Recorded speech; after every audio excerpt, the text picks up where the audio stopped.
ఇది మిర్చి బజ్జీ, అరటికాయ బజ్జీ, వంకాయ బజ్జీ, బ్రెడ్ బజ్జీ అండి. అన్నీ కొంచెం కొంచెం చేసుకోవచ్చు. ఒకేసారి తాళీలో మనం చేసినట్టుగా హెవీగా కాకుండా కొంచెం కొంచెం చేసుకోవచ్చు ఒక్కొక్క ఇంగ్రీడియంట్తో.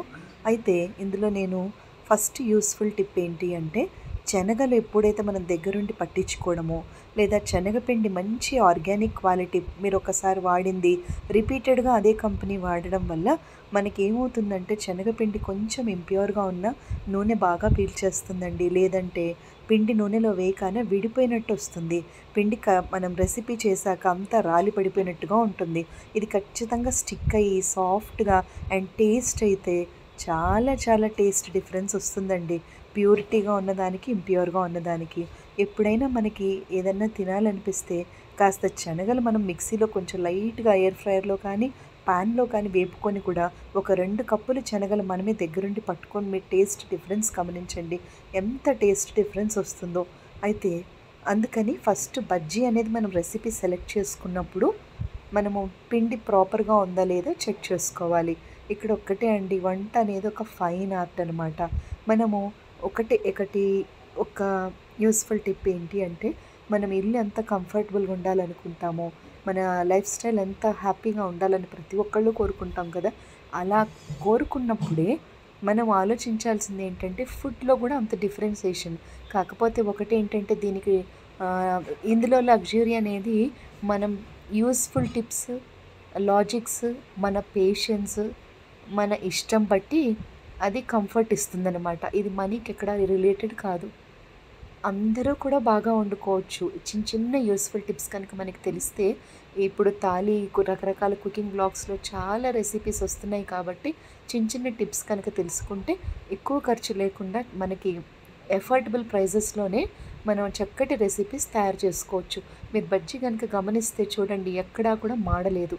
బజ్జీ ఎప్పుడు మాడినా కూడా ఆ స్మెల్ అంతా బజ్జీకి వస్తుంది. తర్వాత ఇది చూసారా, అరటికాయలు లేతగా ఫ్రెష్గా ఉన్న వెజిటబుల్స్ నేను తీసుకున్నాను. అది చూస్తేనే మనకి తెలుస్తుంది కదా అది ఎంత ఫ్రెష్గా ఉందో. అలా మన కూరగాయల ఫ్రెష్నెస్ వల్ల ఏమవుతుందంటే అండి, సన్నగా ఇట్లా నోట్లో వేసుకోగానే కరిగిపోతుందనమాట. అదే మనం హార్డ్గా ఉన్న వెజిటబుల్స్ కనుక ఇలాంటి రెసిపీస్కి ఉపయోగించామనుకోండి, అది గట్టిగా ఉండి అనీజీగా ఉంటుంది. బజ్జీ నిజమైన సాఫ్ట్నెస్ అండ్ టేస్ట్ రాదనమాట. అలాంటివి చిన్న చిన్న టిప్స్ అంటే. అయితే ఇక్కడ నేను గ్రీన్ వంకాయలు తీసుకున్నానండి. ఆ గ్రీన్ వంకాయలు లేతవి సాఫ్ట్గా, ఎంత సాఫ్ట్ అంటే అంత సాఫ్ట్గా ఉన్నాయి. ఇప్పుడైతే చాలామంది ఇళ్లలోనే పండించుకుంటున్నారు కూరగాయలు. ఆర్గానిక్గా కూడా మనకి దొరుకుతాయి. కొంచెం క్వాలిటీ ఎక్కువగా ఉంటుంది అంతే. అయితే ఈ ఆర్గానిక్ అంటే ఇది క్వాలిటీ గురించి మనం చెక్ చేసుకుంటే డిఫరెన్స్ అండి. వాళ్ళు ఎలా పండించారనే దాని గురించి కాదు సబ్జెక్ట్ ఇక్కడ. ఇప్పుడు వంకాయ తీసుకోండి, మీరు ఎలా ఉన్నా కూడా పీల్ అనేది సాఫ్ట్గా ఉండాలి. లోపల టెక్స్చర్ మీరు నైఫ్తో కట్ చేసిన వెంటనే అది సాఫ్ట్గా కట్ అయిపోవాలి. ఆ రెసిపీకి మీరు ఒక 4 రోజులు డిలే అయిన కూరగాయలు తీసుకొని కట్ చేసి చూడండి డిఫరెన్స్ ఎంత కనిపిస్తుందో. కాబట్టి నేను అనేది కొంచెం చేసుకున్న టేస్టీగా మనం చేసుకోగలిగితే వంకాయ బజ్జీ, చాలా బాగుంటుంది. అందరం కూడా రెసిపీ బాగా రిపీటెడ్గా వండుకోగలుగుతాం. అయితే వంకాయ లేత వంకాయలు గ్రీన్ కలర్ మీరు చూడండి, ఆ పిక్చర్లో ఎంత సాఫ్ట్గా ఎంత డివైన్గా ఉన్నాయో. చూపిస్తూ నేను యూట్యూబ్లో చక్కగా నేను అదొక బజ్జీ చేశాను. తర్వాత బ్రెడ్ కూడా ఒక రకమైన శాండ్విచ్ బ్రెడ్ అండి. అన్ని బ్రెడ్స్ కావు, ఫ్రెష్ బ్రెడ్, బేకరీ బ్రెడ్ అయితే చాలా బాగుంది. కొన్ని టిప్స్ ఇలా పట్టుకోగానే సాఫ్ట్గా అలాంటి బ్రెడ్ తీసుకున్నాను అనమాట. అయితే తర్వాత నేను వేడివేడిగా బజ్జీలు ఎంత అరటికాయలు, వంకాయలు, బ్రెడ్ బజ్జీ కానీ అరటికాయలు, ఇది బ్రెడ్ బజ్జీ చేశాను. అయితే ఈ గ్రీన్ బ్రింజాల్ తో చేశాను. బాగా 4 బాగా కుదిరాయి.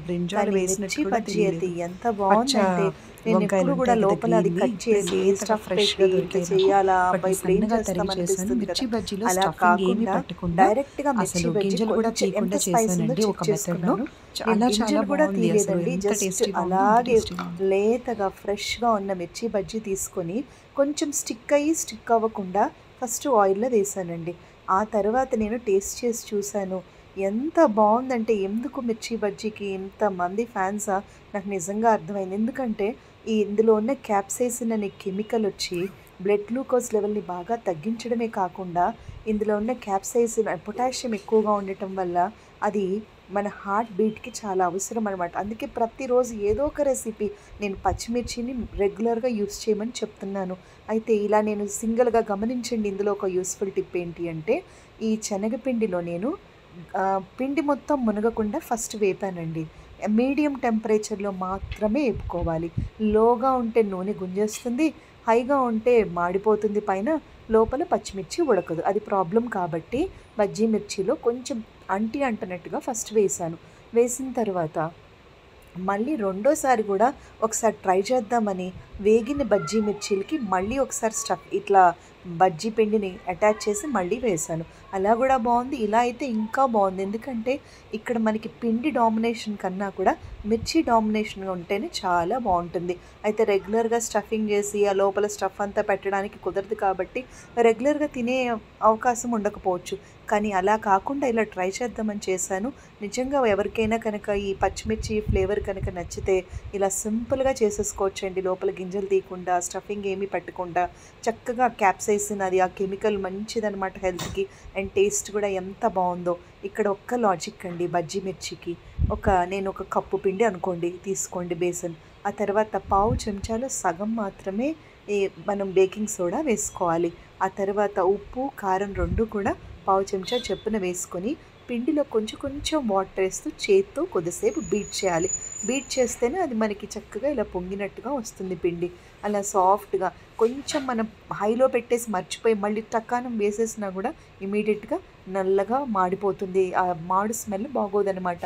గోల్డెన్ బ్రౌన్లో ఉడకాలి అంటే మీడియం ఫ్లేమ్లో పెట్టుకొని మాత్రమే వీటిని ఫ్రై చేయాలి. అయితే రకరకాలుగా బజ్జీ మిర్చి చూపిస్తారు కదా. ఇందులో నేను చెప్పింది ఏంటంటే ఫస్ట్ లైట్గా అంటించి పిండిని, ఆ తర్వాత వేగిన తర్వాత రెండోసారి మళ్ళీ డిప్ చేసి మళ్ళీ బజ్జీ మిర్చి వేపానండి. నాలుగిట్లో నాకు బజ్జీ మిర్చి టేస్ట్ అయితే అల్టిమేట్. 4 బాగా కుదిరినప్పటికీ కూడా ఆ మిర్చి కాంబినేషన్ ఎంత బాగుందంటే అది చాలా బాగుంది. తర్వాత బ్రెడ్ పకోడా కూడా మీరు బ్రెడ్ గమనించండి ఎంత సాఫ్ట్గా బాగుందో. చాలా తొందరగా అయిపోతుంది కదా బ్రెడ్ పకోడా. మనం అనుకుంటాము బ్రెడ్ బాగా గుంజేస్తుందేమో ఆయిల్ అని. అస్సలు గుంజదండి. ఎందుకంటే మనం పిండి కలిపే విధానం పట్టు ఉంటుంది. ఒకవేళ పిండికి కనుక చాలా కొంచెం సోడా వేసుకొని అసలు కొంచెమే అలా కొంచెం వాటర్ తడుపుతూ పిండి ఫైన్ క్వాలిటీతో ఉంటే చేత్తో బీట్ చేసుకుంటూ వేసుకుంటే అది పొంగుతుంది. వెంటనే తీసేయచ్చు అనమాట మీడియం ఫ్లేమ్లో. అస్సలు ఆయిల్ గుంజదండి బ్రెడ్ పకోడా కూడా. ఆ తర్వాత ఇది వంకాయలు చూడండి, లేత పచ్చ వంకాయలు తీసుకున్నాను. సన్నగా రౌండ్ సర్కిల్స్గా కట్ చేసి అవి కూడా డిప్ చేసి వేసాను. ఎంత బాగుందంటే లోపల అసలు మనం వంకాయ స్టఫ్ చేసినట్టు కూడా తెలియటం లేదు. ఆ తర్వాత ఇంకొకటి వచ్చి అరటికాయ బజ్జీ అండి. అరటికాయని చిన్నగా రౌండ్ పీసెస్గా కట్ చేసుకొని స్క్వేర్స్గా ఇలా నేను కట్ చేసి పతలాగా అంటే కొంచెం పలచగా కట్ చేసుకొని మనం స్లైసెస్ లాగా చేస్తే మాడిపోతుందేమో అది చెక్ చేసుకోండి. నేను నైఫ్తోనే కట్ చేశాను. మీడియం ఫ్లేమ్లో పెట్టుకోండి. మీకు ఎలా కంఫర్ట్ ఉంటే అలా ట్రై చేయండి. అయితే 4 రకాల బజ్జీలు. దీంతో పాటు మనం ఒక ఆలుగడ్డ కొద్దిగా స్వీట్ కార్న్ కూడా చేసుకోవచ్చండి. అంటే ఎలాగైతే థాలీలో మనం 4-5 రకాలు చేసుకుంటామో ఒక 2 కప్పుల పిండితో ఇలా 4-5 రకాలు చేసుకుంటే ఫ్యామిలీ మెంబర్స్ అందరూ కూడా ఈవినింగ్ టీ టైం స్నాక్ లాగా ఇది చాలా బాగుంటుందండి. అలా ఒక హ్యాపీ స్నాక్ అని అనమాట. అయితే ఇందులో నేను ఇంకొకటి ఏం చెప్పాలనుకుంటున్నానంటే ఈ ఈ శనగపిండిలో ఎప్పుడూ కూడా ఒకటి మనం తెలుసుకోవాలి ఏంటంటే ఎక్కువ కనుక మనం మసాలాలు అవన్నీ కనుక పట్టించేస్తే నోట్లో పెట్టుకున్న వెంటనే మసాలా టేస్ట్ డామినేట్ అవుతుంది. అలా కాకుండా లేతగా ఉన్న వెజిటబుల్స్ తీసుకుంటే ముందు నోట్లో పెట్టిన వెంటనే అవి సాఫ్ట్గా కరిగిపోతాయి. ఆ తర్వాత రెండో టిప్ ఏంటి అంటే ఉప్పు కారాల డామినేషన్ కన్నా కూడా పిండిలో టేస్ట్ ఎలివేట్ చేయడానికి ట్రై చేయాలి. అది ఇంకా బాగుంటుంది. తర్వాత ఇంకొకటి ఏంటి అంటే మనం వెడల్పాటి మూకుడు కనుక పెట్టుకుంటే ఆ వెడల్పాటి మూకుడులో నూనె అంతా కూడా ఎక్కువగా పడుతుందండి. హెవీ ఆయిల్గా పడుతుందన్నమాట. అలా కాకుండా లోతైన మూకుడు కనుక పెట్టుకున్నామంటే దాంట్లో చక్కగా డిప్ చేసి వేయచ్చు. ఇలా 2 రకాలుగా అంటే తక్కువ ఆయిల్లోనే ఎక్కువ బజ్జీలు వేయచ్చండి. ఇదైతే నాకు ఎక్స్పీరియన్స్ అనమాట. ఇండక్షన్లో అయితే టెంపరేచర్ మన కంట్రోల్లోనే ఉంటుంది కాబట్టి హై టెంపరేచర్, మీడియం టెంపరేచర్, లో టెంపరేచర్ 3 కూడా జాగ్రత్తగా మనం గమనించుకోవచ్చు ఇందులో. అయితే సడన్గా కనుక మనం లో టెంపరేచర్లో పెట్టినట్టయితే ఒక్కసారి బజ్జీకి ఆయిల్ అంతా గుంజేస్తుందండి. అలా ఎప్పుడూ చేయకూడదు. మీడియం టెంపరేచర్లో మాత్రమే పెట్టుకొని వాటిని మనం లైట్గా వేపుకొని హైలో పెడితే బాగా మాడిపోయి బ్రౌన్ కలర్గా వస్తుంది సడన్గా వేసిన వెంటనే. ఆ తర్వాత లోగా పెట్టామనుకోండి పొరపాటున నూనె మొత్తం గుంజేస్తాయి, తర్వాత తినేటప్పుడు ఇబ్బందికరంగా ఉంటుంది. సో మనం ఎప్పుడూ కూడా ఏ రెసిపీ కనుక మనం వ్లాగ్స్లో చూసినా, మనకు నచ్చిన రెసిపీ అయినా కూడా ఫస్ట్ మనం తెలుసుకోవాల్సింది ఏంటంటే అండి, కొంచెం కొంచెంగా పిండి వేయడం. అంటే ఏది ఇప్పుడు ఒక్కొక్కసారి పిండి అనేది ఆయిల్లో విడిపోతుంది ఫైన్ క్వాలిటీ లేకపోతే, ఆయిల్ అంతా కూడా ఆ పిండితో నిండిపోతుందన్నమాట. ఇది బిగినర్స్ గురించి చెప్పడం. ఎక్స్పీరియన్స్ ఉన్న వాళ్ళైతే వాళ్ళు తెలుసు కాబట్టి జాగ్రత్తగా చేస్తారు. అలా కాకుండా కొంచెం కొంచెంగా ట్రై చేసుకోవాలి ఏ రెసిపీ అయినా కూడా. వాళ్ళు చెప్పిన మెజర్మెంట్స్ మనం టాలీ చేసుకుంటూ కొద్ది కొద్దిగా చేసుకుంటే ఆయిల్ కానీ పిండి కానీ వేస్ట్ అవ్వవు. అయితే ఇందులో బ్రెడ్ కూడా నేను బ్రౌన్ కలర్ది చుట్టూ తీయలేదండి, చిన్న చిన్న స్క్వేర్స్ కానీ మీకు ఇష్టమైన షేప్ కానీ చేసి చక్కగా ఈవినింగ్ బ్రెడ్ పకోడా కూడా ఇలా చేసుకోవచ్చు. అయితే బేకింగ్ సోడా మాత్రం ఎప్పుడూ ఎక్కువగా వేసుకోకూడదండి. చాలా కొంచెం, అంటే పావు చెంచాలో చిన్నది పావు చెంచా, అందులో సగం మాత్రమే వేశాను నేను. ఎందుకంటే బేకింగ్ సోడా వల్ల మళ్ళీ గ్యాస్ అది ఫామ్ అవుతుంది కాబట్టి. అలా కాకుండా కొంచెం ఇవి లోపల పచ్చిదనం పోవడానికి ఉడకాలి అంటే, అందుకని ఫస్ట్ నేనేం చెప్పాను, ఫ్రెష్ వెజిటబుల్ తీసుకుంటే ఉడికే అవసరం ఉండదు, అది తొందరగానే కుక్ అయిపోతుంది, దానికి అంత బేకింగ్ సోడా పట్టదు. రెండోది, ఒకవేళ వెజిటబుల్ కనుక ఎంత ఫ్రెష్గా ఉంటే అంత కుకింగ్ ఫాస్ట్గా అయిపోతుంది. ఆ తర్వాత దీంట్లో మనం ఇంకొకటి ఏంటి అంటే, బేకింగ్ సోడా మనం జస్ట్ లోపల ఉడకడానికి వేస్తాం కాబట్టి ఎక్కువగా వేసుకోకూడదు, ఎప్పుడు కూడా నూనె బాగా గుంజేస్తుంది. ఇంకోటి మెయిన్ గుర్తుంచుకోవాల్సింది ఏంటంటే అండి, శనగపిండిలో కనుక ఎక్కువ వాటర్ వేసామంటే నూనె బాగా గుంజేస్తుంది, అదొక పెద్ద డిమెరిట్ అనమాట. ఎప్పుడు కూడా వాటర్ కొంచెం కొంచెం జల్లుతో తడుపుకోవాలి తప్ప నీళ్ళు ఎక్కువగా పోయకూడదు శనగపిండిలో. ఆ తర్వాత ముఖ్యంగా ఒక విషయం అండి, ఇది ఈ శనగపిండితో మనము ఇంకొకటి ఏంటి ప్రాబ్లం అంటే, మనం టెంపరేచర్ చెప్పుకున్నాము, కన్సిస్టెన్సీ ఇంపార్టెంట్ అనమాట బజ్జీలకు. ఎప్పుడు కూడా కన్సిస్టెన్సీ అంటే పల్చగా చేసినా బాగోదు, హార్డ్గా చేసిన గట్టి పిండిలా చేసుకుంటే గట్టిగా, అలా కాకుండా సాఫ్ట్గా వాటిని 2-3 ఒక 4-5 నిమిషాలు ఒక పెద్ద బౌల్ తీసుకొని పిండిని వేసి బాగా కలుపుతూ ఉంటే కనుక, చిన్న బీటర్ తీసుకొని బీటర్నే చేయాలి, లేదంటే చేత్తో కలుపుతూ ఉంటే అవి చాలా సాఫ్ట్గా రిచ్గా వస్తాయి అన్నమాట. ఇది మనం ఒకటి ఏంటి అంటే రిచ్ టేస్ట్ అండి. నేను ఎప్పుడు ఒక సింపుల్ అండ్ యూస్ఫుల్ టిప్ చెప్తాను. మనము కుకింగ్ అనేది ఎంత పేషెన్స్ ఉండి ఎంత ఇంట్రెస్ట్ ఉన్న రోజే ఇలాంటి రెసిపీస్ కుక్ చేసుకోవాలి, అప్పుడు ఆ వంటలు కూడా బాగా కుదురుతాయి. మైండ్ హడావిడిగా ఉన్నప్పుడు, టెన్స్డ్గా ఉన్నప్పుడు మనం కుకింగ్ చేస్తే చాలా ప్రాబ్లమ్స్ వస్తాయి ఆయిల్ వంటలు చేసినప్పుడు.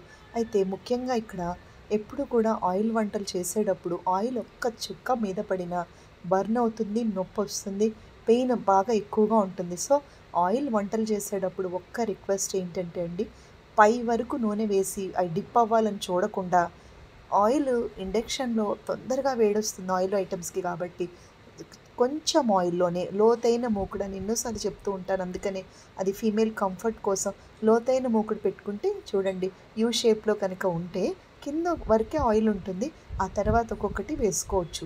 ఎందుకంటే మనం పై వరకు కనుక ఆయిల్ వేస్తే అది పొరపాటున కింద పడిందంటే ఒకరోజు కావచ్చు, ఇంకొక రోజు కావచ్చు, ఎప్పుడైనా కూడా డేంజర్ అండ్ అదొక మనకి ఎస్కేప్ అవ్వడం కష్టం అవుతుందండి. So we should be very careful while we are cooking. Oil items cook చేసినప్పుడు మనం చాలా జాగ్రత్తగా ఉండాలి, అలర్ట్గా ఉండాలి, మైండ్ పీస్ఫుల్గా ఉన్నప్పుడే రెసిపీస్ చేసుకోవాలి. సో ఇది ఒక యూస్ఫుల్ టిప్ అండి. తర్వాత ఈవినింగ్ కాస్త ఒకటి ఏంటి అంటే, ఒక గ్రీన్ టీలో ఉన్న గ్యాలిక్ యాసిడ్ అనేది హై బ్లడ్ ప్రెషర్ని తగ్గిస్తూ, షుగర్ లెవెల్స్ని కంట్రోల్ చేస్తూ, యాంటీ ఆక్సిడెంట్ రిచ్గా ఉంది కాబట్టి లంగ్స్కి చాలా బాగా క్లీన్గా ఉంచడానికి హెల్ప్ చేస్తుంది. అలాంటి గ్రీన్ టీలో కొద్దిగా జింజర్ ముక్కలు ఎప్పుడైతే వేసుకుంటామో అది అల్లం టీ అవుతుందండి. అల్లం టీ యొక్క ఉపయోగం ఏంటంటే, హనీ అనేది బ్లడ్ ప్యూరిఫైన్ చేస్తుంది, అల్లం ఏం చేస్తుంది అంటే అండి, దాంట్లో ఉన్న నైట్రస్ ఆక్సైడ్ అనేది నైట్రేట్స్ ఉంటాయన్నమాట అల్లంలో. అది చాలా మనకి బ్లడ్ ప్రెషర్ అనేది క్రియేట్ అయిపోయి ఇబ్బంది పడకుండా, సడన్గా చెస్ట్ పెయిన్ రాకుండా, ఆ బ్లడ్ వెజల్స్ని నేరోగా కాకుండా కొంచెం ఎక్స్పాండ్ అవ్వడానికి హెల్ప్ చేస్తాయి. కాబట్టి ఎప్పుడైనా మనకి రెగ్యులర్గా ఈ అల్లం మురబ్బా కానీ, అల్లం పచ్చళ్ళు కానీ, అల్లం చాయ్ కానీ, పచ్చి అల్లం జింజర్ ఎక్కువగా తీసుకోవడం వల్ల మనకి హార్ట్ ప్రాబ్లం అనేది ఉండదు. తర్వాత ఈ బేకింగ్ సోడాలు, ఈ ఇడ్లీ సోడాలు ఎక్కువగా వేయడం వల్ల మనకి గ్యాస్ అనేది ఫామ్ అయిపోయి, ఆ గ్యాస్ ఒక్క పొట్ట వరకే ఉండదండి అనీజినెస్.